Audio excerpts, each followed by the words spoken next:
Hello बच्चों, कैसे हैं आप सब। उम्मीद करता हूँ सब बहुत अच्छे होंगे। आपका एक बार पुनः आपके YouTube चैनल पर स्वागत है। आज का यह वीडियो सेशन बहुत ही इंपॉर्टेंट होने जा रहा है, क्योंकि आज के इस वीडियो सेशन में आपको क्लास 10th का एक महत्वपूर्ण टॉपिक, जो कि बायोलॉजी का एक महत्वपूर्ण टॉपिक है, मानव पाचन तंत्र। ठीक है, आज हम मानव पाचन तंत्र के बारे में समझेंगे। मानव का पाचन तंत्र किस प्रकार से वर्क करता है।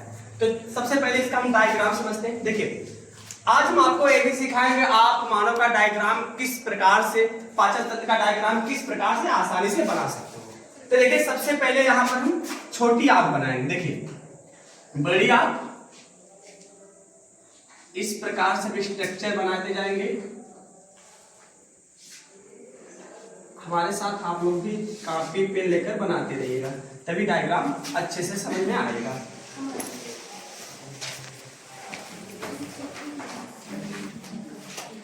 पहले हम इस प्रकार से बड़ी आंत का डायग्राम बना लेंगे।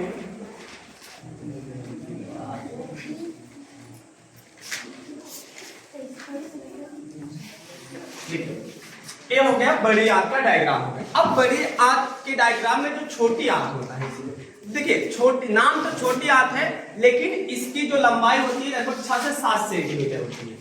कितनी होती है? 6 से 7 सेंटीमीटर होती है, और यह कुंडलित होती है। क्योंकि लंबाई ज्यादा है, इसलिए क्या होता है कि एरिया कम होता है, इसलिए वहां पर क्या होती है? कुंडलित होती है।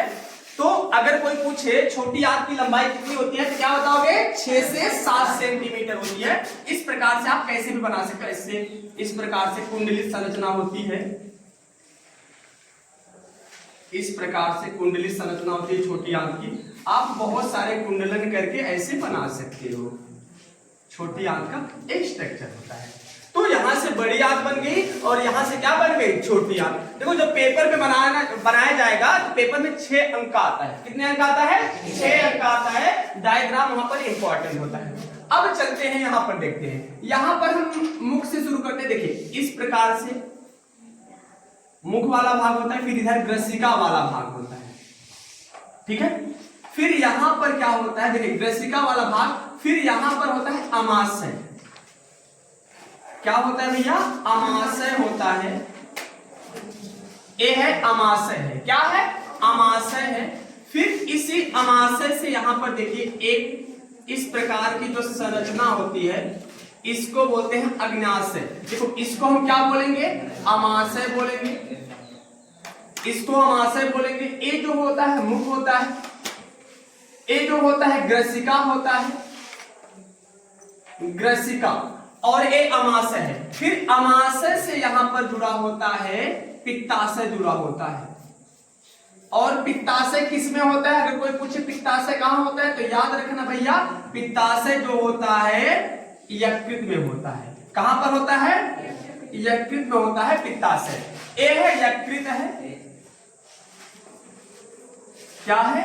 यकृत है। और यकृत में क्या है? पित्ताशय है। पित्ताशय है। और ये बड़ी आंत है, बड़ी आंत, और ये जो है छोटी आंत है,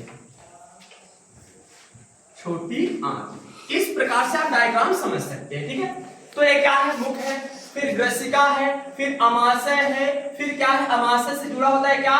यकृत। यकृत में क्या होता है भैया? पित्ताशय होता है। फिर ये जो होता है अग्न्याशय होता है, अग्न्याशय। अब ध्यान से समझते हैं पाचन किस प्रकार से होता है। आइए चलिए हम समझते हैं पाचन किस प्रकार से होता है। सबसे पहले जब हम भोजन करते हैं, ध्यान से सुना, सबसे पहले हम क्या करते हैं? भोजन करते हैं। तो भोजन में 3 अवयव होते हैं मुख्य रूप से। कितने अवयव होते हैं? 3। एक कार्बोहाइड्रेट, एक प्रोटीन, और एक क्या? वसा। कौन कौन सा होता है? कार्बोहाइड्रेट, प्रोटीन और वसा। तो भोजन में जो 3 अवयव होते हैं, इसी को हमारे पूरे संपूर्ण शरीर में इन्हीं तीनों अवयव का पाचन करना होता है। तो जब हम मुख में भोजन को ग्रहण करते हैं, तो जो भोजन को ग्रहण करते हैं, पहले जो दांत होता है, कौन सा होता है? दांत। दांत क्या करता है? भोजन को चबाता है, छोटे छोटे टुकड़ों में विभक्त करता है। और इसी मुख में पाया जाता है जीभ। जीभ में क्या होता है, लार होता है। क्या होता है, लार। और लार में कौन सा एंजाइम पाया जाता है, टाइलिन एंजाइम। याद रखना कौन सा एंजाइम पाया जाता है, टाइलिन। और टाइलिन एंजाइम जो होता है भोजन को फिसलन भरा बनाता है ना, क्योंकि फिसलन भरा होगा तभी तो जो ग्रसिका पतली होती तभी तो आगे जा पाएगा। अब उसको फिसलन भरा बनाता है और कार्बोहाइड्रेट का पाचन जो होता है मुख में ही हो जाता है।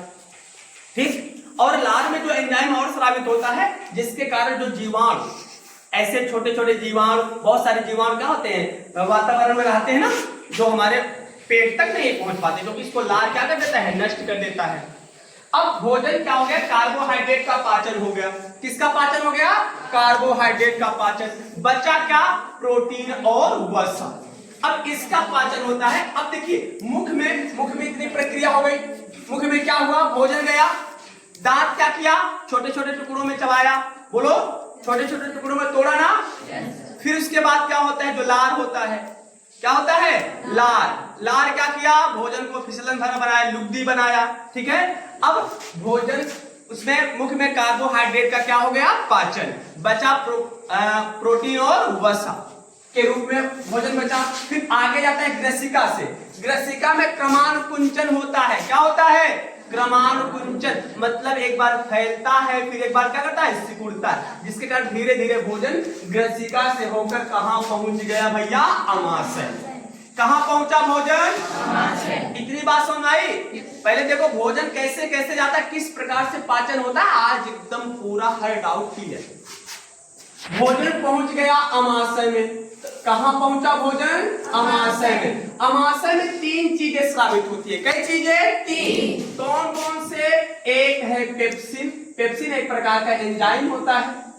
एक है HCl, एक है श्लेष्मा। क्या है, श्लेष्मा। तो बताओ अमाशय में कितनी चीजें स्रावित होती है, तीन। कौन कौन सी, पेप्सिन, HCl और श्लेष्मा। पेप्सिन जो करता है, पेप्सिन एक प्रकार का एंजाइम है। पेप्सिन एक प्रकार का क्या है, एंजाइम है, जो प्रोटीन का अधपचा पाचन करता है। प्रोटीन का अधपचा पाचन करता है, अधपचा पाचन। अब देखो मुख में कार्बोहाइड्रेट पच गया था। मुख में क्या हो गया था, कार्बोहाइड्रेट पच गया था। भोजन में भी दो अवयव और बचे हैं। कौन कौन से, एक प्रोटीन और एक वसा। इसका भी तो पाचन करना है भैया। तो क्या होता है, अब पहुंचा भोजन कहां पर, अमाशय में। अमाशय में पेप्सिन एंजाइम स्रावित हुआ, HCl स्रावित हुआ और क्या, श्लेष्मा। पेप्सिन क्या करता है, प्रोटीन का अधपचा पाचन करता है। पूरी तरीके से पाचन नहीं कर पाता, मतलब आंशिक रूप से पाचन करता है। ठीक है। एक प्रकार का क्या है, एंजाइम। HCl भोजन को अम्लीय बनाता है। अगर पूछा जाए भोजन को अम्लीय कौन बनाता है, क्या बताओगे, HCl। कौन बनाता है, HCl बनाता है। अब देखो भैया HCl भोजन को क्या बनाया, अम्लीय बनाया। अब अम्लीय बनाता है, और जब भोजन को अम्लीय बना देता है तभी पेप्सिन कार्य करता है। माने पेप्सिन तभी कार्य करेगा जब भोजन का माध्यम क्या हो जाएगा, अम्लीय। अगर ये भी पूछा जाए पेप्सिन कब कार्य करेगा, तो क्या बताओगे, जब HCl की जो HCl होता है भोजन को अम्लीय माध्यम बना देता है, तो वहां पर क्या होता है, पेप्सिन कार्य करता है और पेप्सिन इसका पाचन कर देता है, प्रोटीन। अब यहाँ पर तो क्या करता है, अम्लीय बनाता है, साथ ही साथ क्या करता है, इसको मदद करता है ना, चलो जाओ तुम प्रोटीन का क्या कर दो, अधपचा पाचन कर दो। अब होता क्या है, श्लेष्मा। अब मान लो ज्यादा HCl स्रावित कर दिया, श्लेष्मा है, बोला रुक जा, ज्यादा ना कर, मैं तेरे लिए हूं। अगर तू ज्यादा करेगा अमाशय की दीवार खराब हो जाएगी, ज्यादा अम्ल निकलेगा तो अमाशय की दीवार क्या जाएगी, खराब हो जाएगी ना। कभी कभी देखते हो ना कि जब हम भोजन करते हैं ना, बिना टाइम के भोजन करते हैं, शादी विवाह में भोजन करते हैं, 12 बज जाता है, 1 बज जाता है ना, फिर क्या करते हैं ना, कच्ची डकार आती है ना, आती है ना, कभी कभी खाना नहीं पचता है, HCl ज्यादा हो गया, अम्ल आ रहा है, तो कह रहे हैं चलो तुम ज्यादा अम्ल स्रावित कर दोगे तो मैं श्लेष्मा हूं और मैं तुझको नष्ट कर दूंगा, तुम दीवार को नष्ट नहीं कर पाओगे। तो श्लेष्मा का कार्य क्या होता है, अमाशय की दीवार को HCl से क्या करता है, बचाता है। अब यहां तक अमाशय में पहुंच गए भैया, बोलो अगर पूछे अमाशय कहाँ होता है, याद रखना अमाशय जो होता है ये डायफ्राम होता है। ये हमारा जो छाती होता है इसके नीचे क्या होता है, डायफ्राम। और डायफ्राम के ठीक नीचे, डायफ्राम जानते हो ना, जो हिचकी आती है ना, बताए थे ना हिचकी आती है, कहाँ आती है, डायफ्राम सिकुड़ जाता है तभी हिचकी आती है ना। और हम लोग गांव में लोग क्या कहते हैं, कोई याद कर रहा है ना, कि वहां तो हाथ ना आएगा जाने रह जाए, कोई याद नहीं करता है। सिर्फ क्या होता है, डायफ्राम सिकुड़ जाता है। डायफ्राम सिकुड़ जाता है तो इसकी जो डायफ्राम की दीवार होती है इसको संतुलन में आने के लिए क्या करता है, ये संकुचित होता रहता है, फैलता रहता है, इसीलिए क्या आता है, हिचकी ऐसी आती है। हाँ, फिर उसके बाद क्या होता है, अब अमाशय में हो गया हुआ प्रोटीन का अधपचा पाचन, मुख में क्या हुआ था, कार्बोहाइड्रेट का पाचन, बोलो यस सर। अब अमाशय से गए भैया, अमाशय से कौन कौन जुड़ा है भैया, पित्ताशय। देखो पित्ताशय में क्या होता है, यकृत। फिर क्या अग्नाशय ना, अब ये किससे जुड़े हैं सभी, छोटी आंत से जाएगा ना। अब जब भोजन छोटा छोटा हो गया और छोटा छोटा हो गया उसको काइल बोलते हैं, क्या बोलते हैं, काइल। अब ये पहुंचा भोजन छोटी आंत में, अब भोजन कहाँ पहुंच गया, छोटी आंत। अब पूरा पाचन अब छोटी आंत में होगा, अभी तक पूरा पाचन नहीं हुआ। इतनी प्रक्रिया होती है, हम भोजन करते 3 घंटा बाद 4 घंटे बाद फिर भूख लग जाती ना, सब पच गया, फिर खाओ, फिर पचेगा, खाते रहो, ठीक है।